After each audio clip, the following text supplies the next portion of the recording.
ხმაგულისა.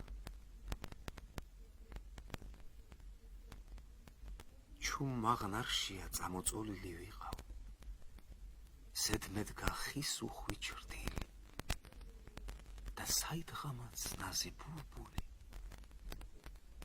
სტვენდა სიყვარულს გაგიჟებული. დიდხანს და დიდხანს უგდებდი მე ყურს იმ ხმას საკვირველს, იმ ხმასა გრძნეულს, გრძნობდი ჩემ სულის მშვიდ აღმაფრენას და გულის ჩემის სულსხვარი გცემას. დიდხანს ვადარე, თავღალე თვალი, ვერსად ვერ პოვე ის მომღერალი. თურმე ჩემს გულში ნაზი ბულბული სტვენდა სიყვარულს გაგიჟებული.